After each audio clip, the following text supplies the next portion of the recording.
your beta cells are failing or have failed, leaving you struggling to keep sugar levels in check. Ouch. But why? Why don't beta cells regenerate? It's an interesting question to ponder.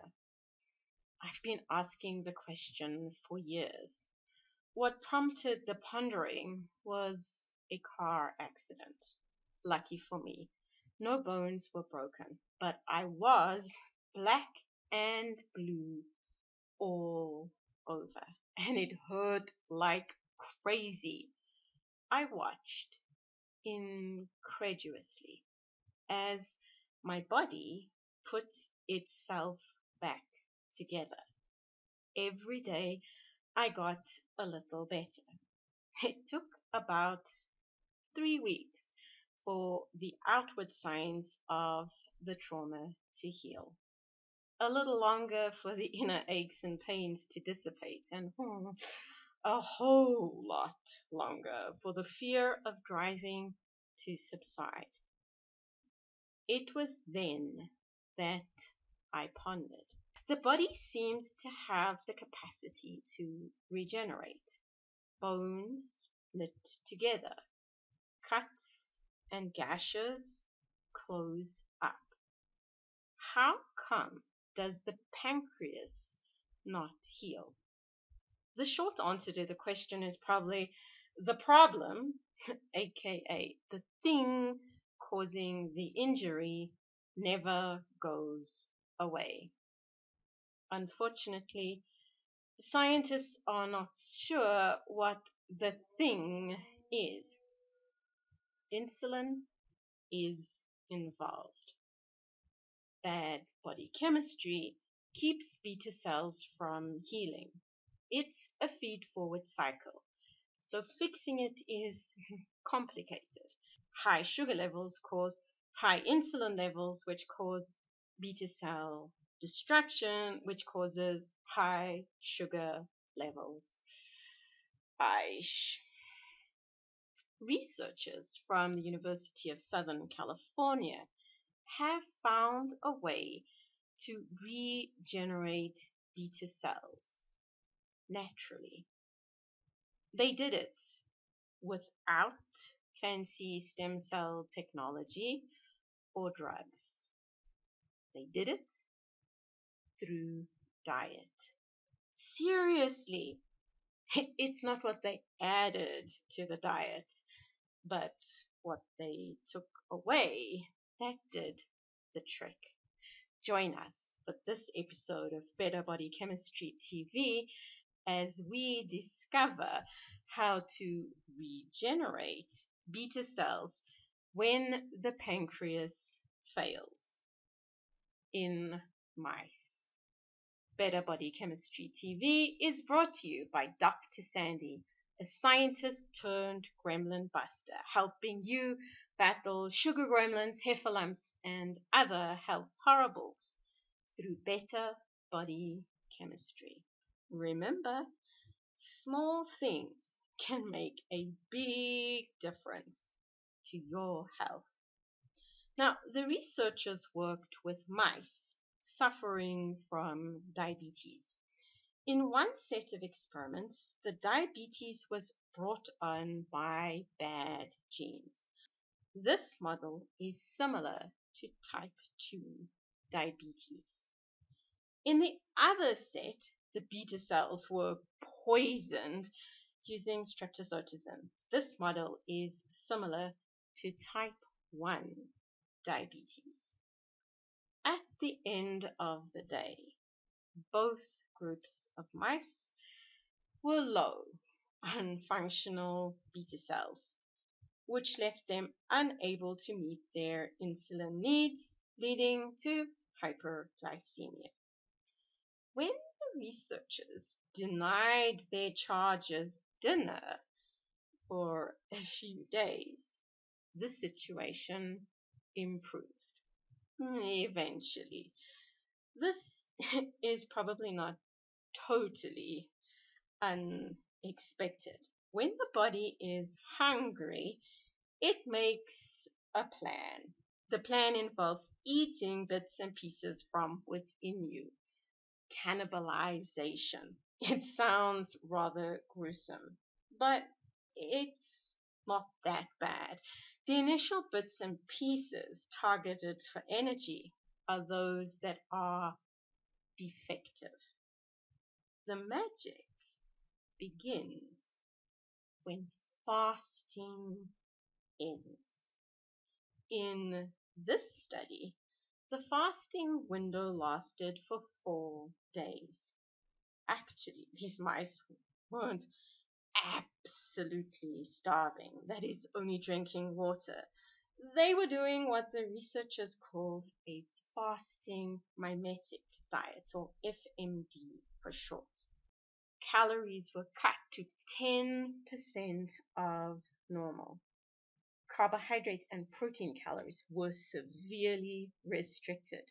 This is what mimics fasting. After 4 days of starving, the animals went back onto normal mouse chow, eating as much or as little as they pleased. And then, a week or so later, they once again were made to starve for 4 days. The fasting and feasting continued for 6 to 8 cycles. But all that starving paid off. The beta cells snapped back to life and pumped out that all important insulin. Let's look at the data from this study. The top line shows an islet from a normal mouse, which clearly is making plenty of insulin, stained red. The DBDB mouse, which models type 2 diabetes, is experiencing beta cell failure. So insulin production is pretty close to non-existent at the start of the study. Without any intervention, the few beta cells remaining disappear by the end of the study. But when the animal goes on a fasting feasting cycle, insulin production is back to normal. And with it, fasting blood glucose and glucose tolerance is normal. Pretty impressive, huh? The team confirmed that the appearance of the beta cells was due to changes in gene expression. The fasting conditions inspired the beta cells to regress to how they behaved when they and their owners were babies. Back in their early days, beta cells loved to divide, something they had stopped doing, hence the beta cell failure. If you're short of beta cells, what does this study mean for you? Well, they're not gone forever. In fact, by manipulating your diet, you may be able to inspire them to start to proliferate and build up their numbers so that they can do their job, which is to produce enough insulin to keep your sugar levels in check. Of course, there are caveats.